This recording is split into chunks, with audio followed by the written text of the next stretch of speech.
સુરેન્દ્રનગરથી સમાચાર પીવાનું પાણી ગંદુ આવતા સ્થાનિકોનો વિરોધ। પાણીની લાઇનમાં છેલ્લા 1 મહિનાથી લીકેજ। પીવાના પાણીમાં ગંદુ પાણી મિશ્ર થતું હોવાનો દાવ। લીકેજના કારણે ગંદુ પાણી આવતા લોકોમાં રોષ।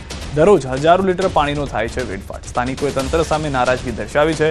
રજૂઆત છતાં કામગીરી ન કરાતી હોવાનો આરોપ છે। તંત્રની બેદરકારીને કારણે લોકો ગંદુ પાણી પીવા મજબૂર। ગંદા પાણીના કારણે રોગચાળો ફેલાવાની ભીતિ। લાઇનનું તાત્કાલિક રિપેરિંગ કરવાની માંગ।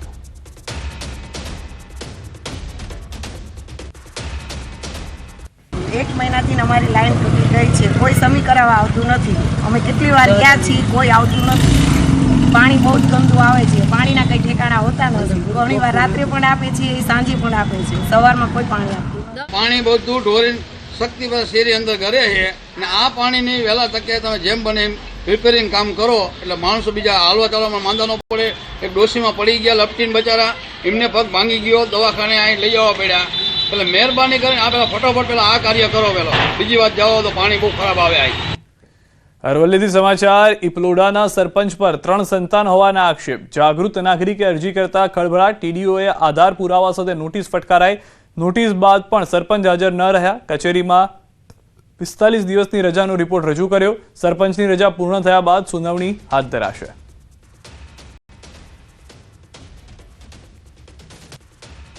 સરપંચને 19 તારીખે સુનાવણી માટે મુદત આપવામાં આવી હતી। 19 તારીખે સરપંચશ્રી હાજર નથી રહ્યા।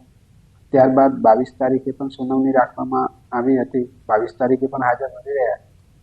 ત્યારબાદ ગ્રામ પંચાયતથી અત્રે જાણ કરવામાં આવી છે કે પ્રસૂતિના કારણે સરપંચશ્રીએ 45 દિવસની રજા માંગણી કરેલ છે, જે બાબતે અત્રેથી પંચાયત ધારાની જોગવાઈ મુજબ ગ્રામ પંચાયતે જ સરપંચશ્રીની રજા મંજૂર કરી